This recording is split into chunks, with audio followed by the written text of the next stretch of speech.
Olá, meus irmãos, me chamo Kleber, falo em nome do Centro Espírita Eurípides Barçanufo, de Franco da Rocha.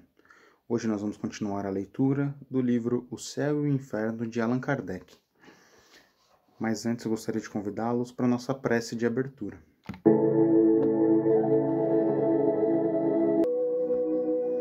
Então, meus irmãos, nesse momento, vamos respirando fundo, tranquilizando nossa mente, acalmando nossos pensamentos, pensando em Deus e em Jesus. Nesse momento de introspecção, vamos respirar de forma tranquila e serena, para que assim possamos sentir a presença do nosso Deus de amor, Senhor da vida e da misericórdia. Entrando em sintonia com o nosso Mestre, amigo de todas as horas, e com os mentores espirituais, rogamos que nesse momento desça sobre nós todos os fluidos salutares e benéficos necessários ao reequilíbrio do nosso corpo físico, mental e espiritual. Senhor meu Deus, permita que os bons espíritos que me cercam me auxiliem nos momentos de dificuldade, que eu tenha a força necessária para continuar a caminhar no sentido do bem, do amor e da caridade. Traz, Senhor, a cura para os males do corpo e da alma, mas se não for o momento, traga o refrigério necessário para que eu continue a caminhada.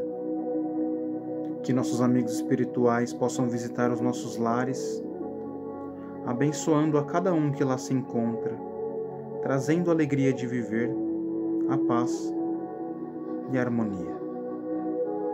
E que cada um possa colocar o amor do Mestre Jesus em seus corações, e que também os mentores espirituais possam visitar os nossos ambientes de trabalho, levando a cada canto a tranquilidade, a fraternidade e a serenidade.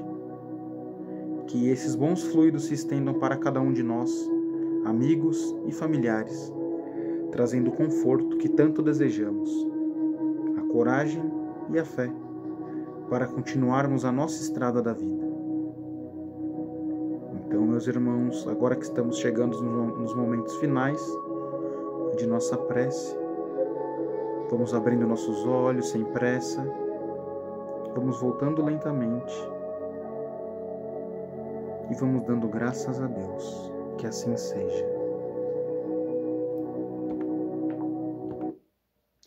Então, meus irmãos, hoje eu vou ler para vocês Expiações Terrestres, Instrução de um Espírito acerca de idiotas e loucos, dada na Sociedade de Paris.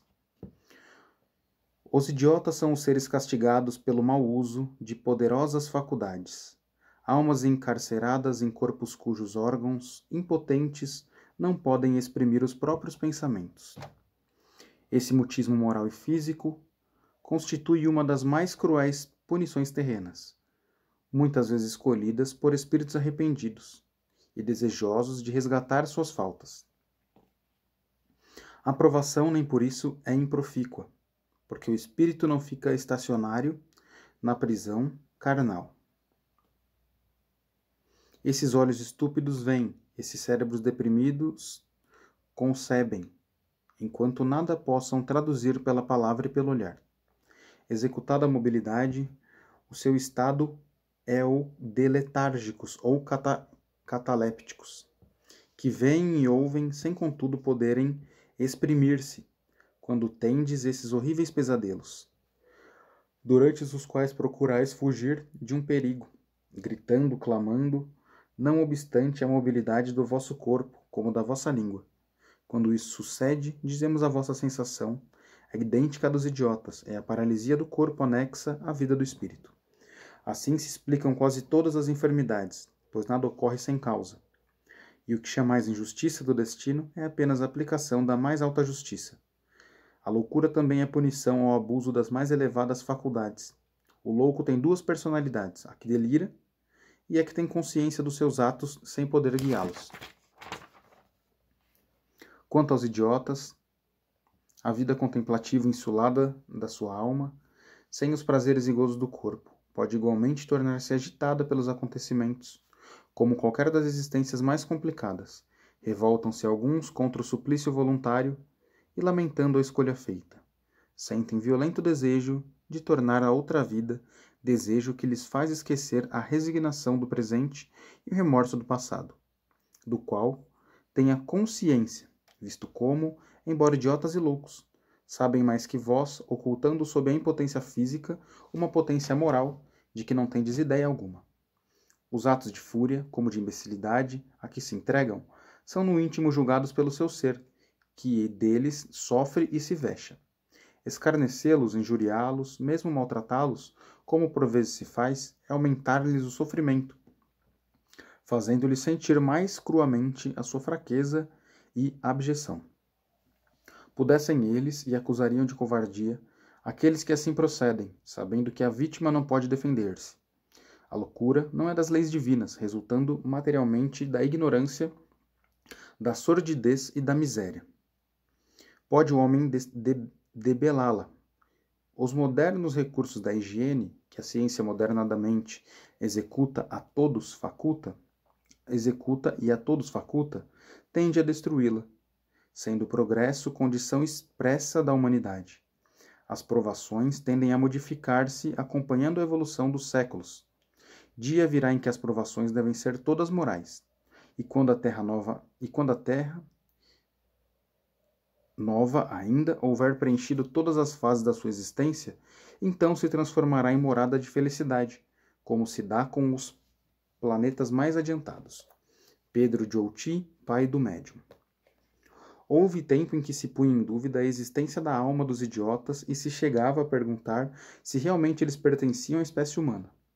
O modo por que o espiritismo encara os fatos não é realmente muito moralizador e instrutivo, considerando que esses corpos encerram almas que já tivessem brilhado na terra, almas tão presentes e lúcidas como as nossas, a despeito do pesado invólucro que lhes abafa as manifestações.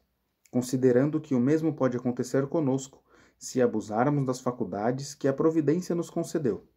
Considerando tudo isso, não teremos assunto para sérias reflexões, sem admitirmos a pluralidade das existências.